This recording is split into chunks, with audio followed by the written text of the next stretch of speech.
آپ بڑے آپٹمسٹک تھے یہ جب انٹرم گورنمنٹ نے یہ کہا تھا کہ یہ جو بجلی کی تقسیم کار کمپنیاں ان کی ہم نجکاری کریں گے. اس حکومت نے آتے سب سے پہلے وہ فیصلہ واپس لے لیا. کیوں ہم نجکاری سے گھبراتے ہیں؟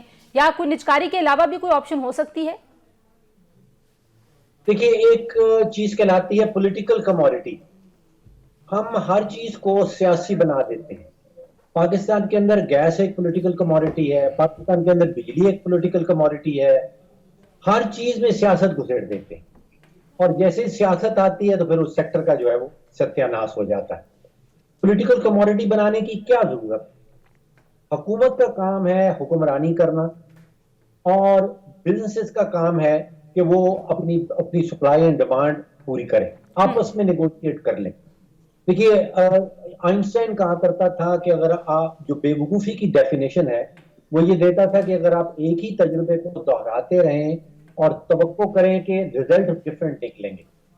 پچھلے 15-20 سالوں سے ہم مسلسل جو حل نکالا ہے ہم نے گردشی قرضے کا، وہ یہ ہے کہ ٹیرف بڑھا دیں. 6-7-8 روپے ٹیرف ہوا کرتا تھا بجلی کا، اب 50-55 روپے پہ پہنچ گئے ہیں. سال میں کئی مرتبہ ٹیرف بڑھتا ہے لیکن گردشی قرضہ بھی بڑھتا چلا جاتا ہے. دوبارہ سے وہی کوشش کرتے ہیں کہ گردشی قرضے کو حل کرنا ہے تو ٹیرف بڑھا دیتے ہیں.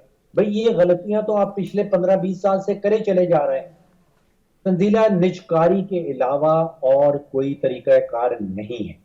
حکومت کے سیکٹرز کو یا اپنی ڈویژنز کے اندر رہتے ہوئے ان سیکٹرز کی جو ہے وہ اصلاح نہیں ہو سکتی، چاہے وہ اسٹیٹ اون انٹرپرائز ہوں، چاہے وہ پی آئی اے ہو، چاہے وہ پاکستان اسٹیل ہو، چاہے وہ ڈسٹریبیوشن کمپنیز ہوں، چاہے وہ گیس کمپنیز ہوں. چاہے وہ ریگولیٹرز ہوں. ریگولیٹر میں بھی ہمارا بہت بڑا فیلئر ہے. ریگولیٹر کو پاکستان میں کہا جاتا ہے کہ وہ بیوروکریٹس کا قبرستان ہے. جو بیوروکریٹ جو ہے جو کسی کام کا نہیں ہوتا اس کو ہم ریگولیٹر بنا کے ریگولیٹری ایجنسی میں بھیج دیتے ہیں. حالانکہ ریگولیٹرز میں بہت ہی سمجھدار لوگ اور پیک اپنے ڈومین اسپیشلسٹ لوگ جانے چاہیے. انہوں نے پورے ملک کا نظام چلانا ہے. ان کی ذمہ داری ہے کہ وہ بجلی گھر اگر بجلی پروڈیوس کر رہے ہیں تو انہوں نے 24 کروڑ پاکستانیوں کا جو مفاد ہے وہ ذہن میں رکھنا ہے. یہاں پہ جاتا ہے، یہاں پہ جو بجلی گھر ہیں یا جو مافیا ہیں وہ ریگولیٹر کو خرید لیتے ہیں اور ریگولیٹرز کے اوپر قابض ہو جاتے ہیں.